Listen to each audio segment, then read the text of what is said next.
falling down, London Bridge is falling down, the Klitschko's are coming. Welcome back to Guard Your Girl Boxing. It's your man Coltrane, my man Sleep. SOEP. R.O.D. Another action-packed weekend, full of fights. Shout out to Ring King of Volleyball. What they call this weekend?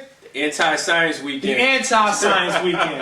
All your favorite flaw fighters fought this weekend. Shout out to Dirk too. Shout out to Dirk Diggler. You know what I mean? Yeah. So, without further ado, we back. And the Black Sheep with that non-fiction album. What's Black They Sheep? had one of the biggest. That's what started my whole demise with hip hop. Yeah, non-fiction. Yeah, non-fiction. Dress. Shout out to Dress. The man. Back on the scene.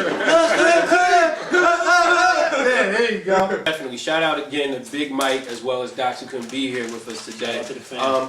Here at GYGB, we started this site because we're all pures, we're friends, but aside that we all have a common interest in boxing. With that being said, a lot of you fans try to assassinate our characters by saying we show a lot of favoritism to fighters who are from, Britain or England, Honestly, we love the sweet science, as you said, Right. We truly believe that a boxer would be a puncher each and every time, maybe 7 out of 10 times, but for the most part, we do not have a personal agenda against Britain or any other country. If we think that Steve Cunningham, for instance, is going to go to heavyweight and he'll lose, I love Little Britain, USA.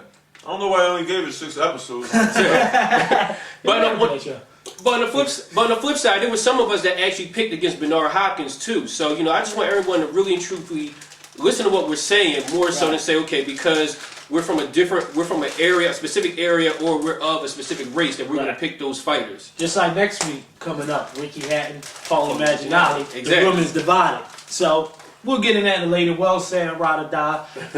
Let's get into the fights. Sleep, you're eating right now. Your etiquette. Shout out to Nubian Hunts. Your etiquette is way off base right now. We're supposed to be professionals. You see, you eat potato chips. You wonder how the bag magically appeared in my hand. Sweet science, baby. That's the sweet science. It all comes back full circle to science. All right, what we gonna talk about? David Haye, Barrett. We gotta cover that first. All right, let's talk about the David Haye fight. Mm-hmm. Obviously, nobody's opinions has changed. We all picked David Haye to win the fight. It didn't seem that way from the message board. I know. That's a whole nother story. Picked David Haye to win the fight, but down the road, we think David Haye is gonna have some problems with the bigger heavyweights. Especially if they do If they do that very fast, like I said, it's gonna be an EP. That's a maxi single. They go. The maxi single. That's a maxi single. That's not even an EP. So he would be. So he like Young MC then. He like Young MC. How many singles did Young MC have?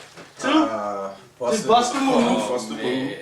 No, I'm saying like if he was, he wouldn't be Sir Mix-a-Lot. Because Sir Mix-a-Lot had a couple smash hits. Right. He wouldn't be Young Jock, because Young Jock ain't go nowhere. School down. But kind of look like what's my man named Tom Cruise? Yeah. Shout out to He was a big Chad. David Haye, the reckless abandonment, as we like to call him. Even some of the shout out to Oxy, another family member from the K. Even he agreed that and he was there live in attendance, saying that Haye, yeah, he got the knockout, but you walked away from the fight like this guy got a lot of flaws. Yeah, he got the knockout. He got dropped in the fight. Well, they called it a flash knockdown because he's probably fighting off the wrong feet. Throwing punches off his back foot or whatever, and just throwing wild and keeping his left hand low. That stuff ain't gonna work against those Klitschko boys. Nah, one of the things that the heavyweight division was built on, if you thought about it, was just a whole bunch of knockouts. Right.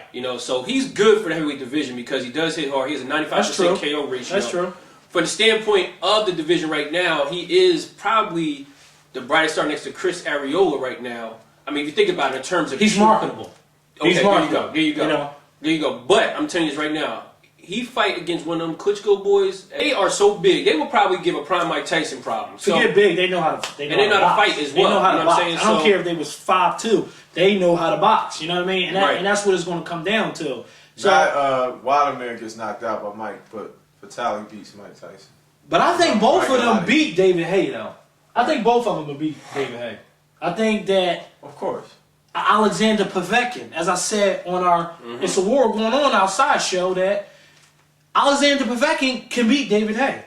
You know, I think the in between type heavyweighters out there can beat David Haye. That's why I think this is just a publicity stunt. Can John Ruiz beat David Haye? No, I don't think he can. You know, They jumping right into, they're gonna sign with, Puffy or Def Jam and just throw the album out. Just throwing the album try to out. get the first week sales. Club blanket. They going for the club blanket. They going after that. Yeah. They ain't gonna be around long. If they want to build his career slowly, there are some heavyweights that he can give some problems. As long as they avoid the smart ones and the heavy. The smart ones. You said a good point though, both of you guys. That basically, he's in it for the money. They're trying to get paid. I'm not knocking what they doing. Right. Like, go get that paper if you can get it. But don't think fans out there that this dude is the real deal. That's all I'm telling y'all. You know what I mean? He'll beat up on the Monty Barretts, the Dominique Gwynns, them type of dudes. But that's a good second fight for him, Dominique Gwynn. Yeah, just keep beating up on them kind of dudes, and hopefully you can sell some tickets. Going out to the dirty. We're going out to the dirty. Shout out to Project Pat, Young Buck, and all the Tennessee homies out there. 3-6 Mafia coming. All y'all dudes, shout out to my man. I think your name Lamar. Pardon me, homie. I told you I was give you a shout out. There it is. So you had it last night. I call it the get back fight. JT Money versus Jeff Left Hook, who Sleep think is a little crazy Lacy. What's wrong with his foot every time he get rocked? He do some. I think his leg gets stiff. I don't know what it is. Man. I think he punch drunk. That boy leg. He got a hangover. They call it a hangover.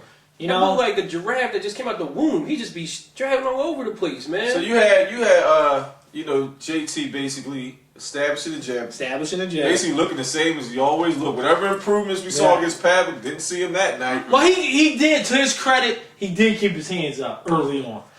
Not when he got in trouble. I'm trying to.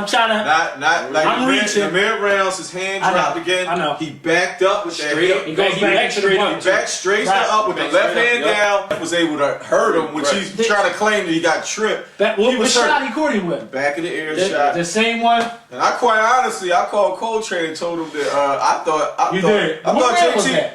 It was like the 6 or 7. It was like the 4. I said he was going to fade. I said he was going to fade. He did kind of fade. I thought Jeff was going to hurt. He kept leaning on Jeff, and they kept trying to say it was strategic. He was on the calm. He was tired in that fight last night. Yeah, it's funny. He still got a lot of fundamental flaws. Like I noticed yesterday, that bow and arrow punch. Who's that? Who's that? You'll see it on the show. Bow and arrow flaw. Yeah. A lot of flaws. I mean, it's a lot of flaws. To me, he looked a little slower at 168. I did see. I didn't think he had that same zip he had when he fought at 60. But I just think that Jermaine Taylor, he is what he is. He's a tough kid. One of y'all know it was Ring King of Valley. Very likable guy. I really like this person. Ring King of Valley had a good analogy. They said if Jermaine Taylor played basketball, he would be Ben Wallace. Just a raw athlete. You know what I'm saying? Right. He's not fundamentally sound, but he's just a raw athlete that happens to box. Right. But to his credit, he fought all the best people at 160, controversy or not. And he's at 68 now. Some players up there he can fight. Mm-hmm. But here's my question: how can we judge how good he looks against Jeff Lacy, who retired a week before? Now, to be honest, Jeff looked a lot better than he was confident. Jermaine was carrying dude. Yeah. They boys. I think that he could have knocked him out. He had that second round. He had him hurt. He kind of backed off the gas. He backed up off a little bit. He definitely could have knocked him out. Then Jeff woke him out with the ear shot. All right, let me chill and really put this work in and get up out of here. On the count, even though, I mean, it ain't like, it's like Jermaine was hitting him with a ton of punches. And Jeff looked more coherent.